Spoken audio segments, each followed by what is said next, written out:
everybody, you're welcome back to The Bridges with Oluwatobi. That's my name.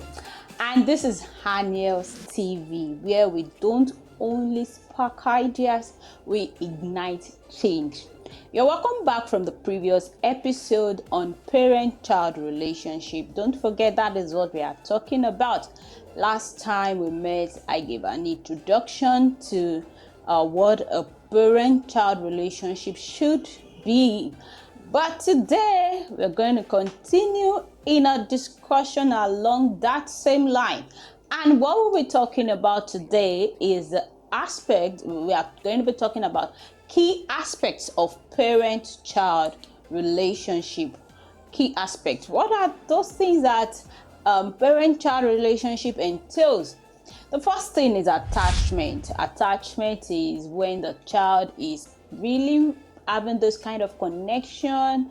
Let me use the word attachment to the parents, especially at the early years. At those times, the child is being clingy. The child does not want to leave the parents. You remember when you were younger, for those of you that have grown a little bit, those times when your dad or mom is going out, you'll be crying, oh, mommy, I want to follow you. And they'll use biscuit and sweet and bobo to make you stay back home. So that's attachment.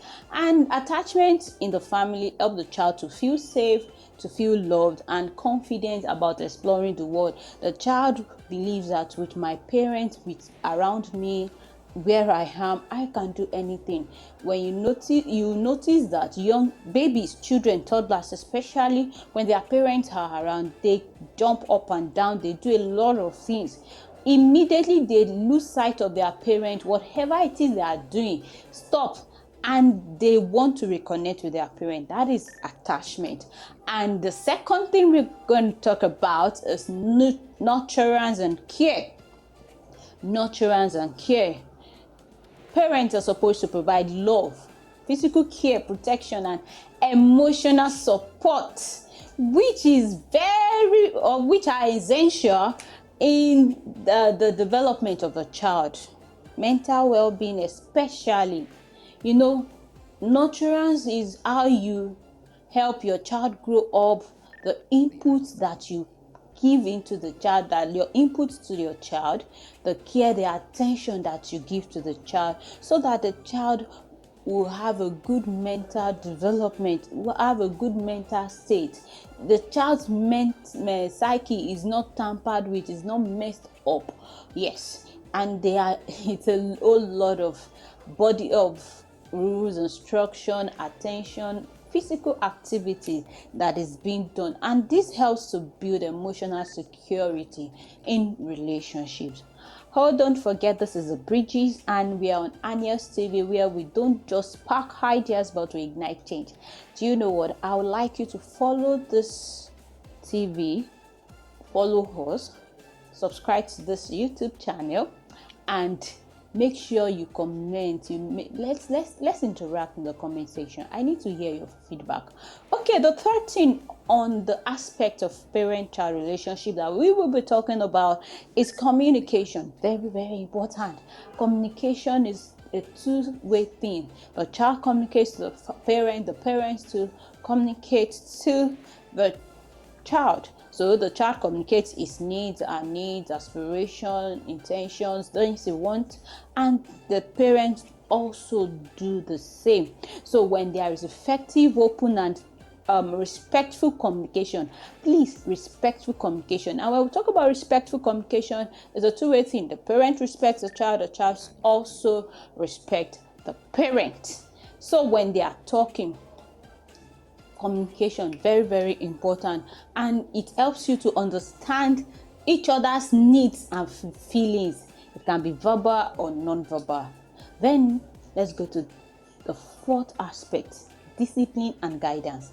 Discipline and guidance. The word discipline has been bastardized, and I pray it does not continue like that. Why? Because many people think discipline is the same thing as punishment.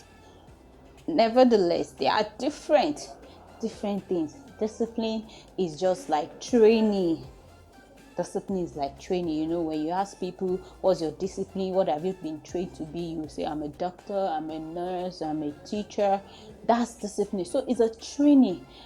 A child needs discipline and guidance. That is training and guidance. You train the child, you tell the child this is what you should do. Just like in the former episode, I quoted Proverbs 22 verse 6, that train a child in the way he should go.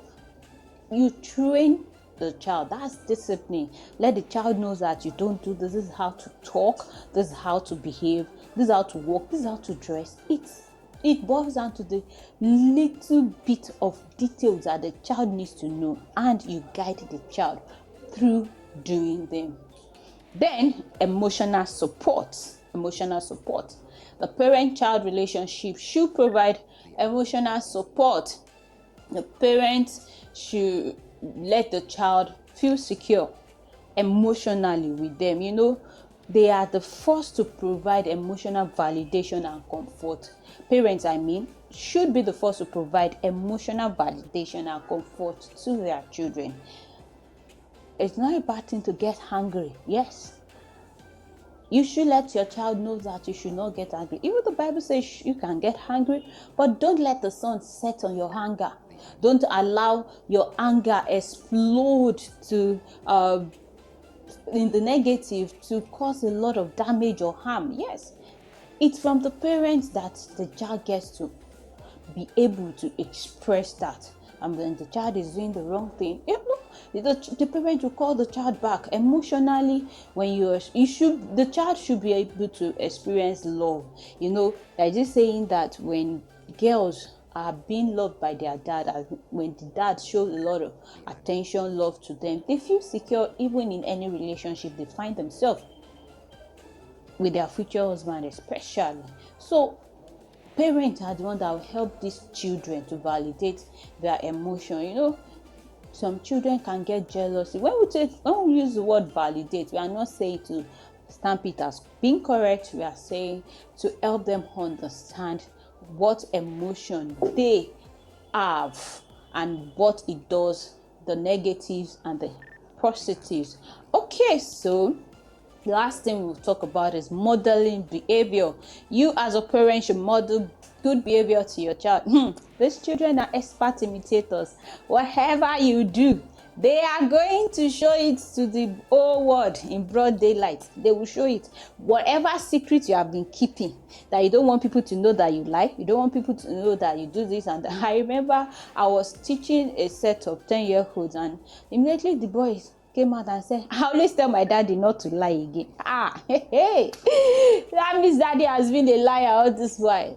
Model behavior to them, and especially good and godly behavior. The Bible says that the handmaid looks upon the mother, sons looks upon the father. So you have to model good behavior. Okay, these are the aspects of parent-child relationship that we are going to discuss on this episode. Don't forget that I don't want this to be a one-time affair. I want you to come back. I want you to get notifications when I'm online. And don't forget, what I want you to do is to follow this page, subscribe to this channel, then give your comments. Let me hear from you now. Let me hear what you have to say too. Well, I'm not expecting you to contradict what I'm saying, but I want to get to learn more from you too. I can learn from you too. And my name still remains Oluwatobi. This is the Bridges, and we're on the Annials TV. At the Annials TV, what we'll do is that we don't just spark ideas, we ignite change. I'll see you next time on next episode. Bye-bye.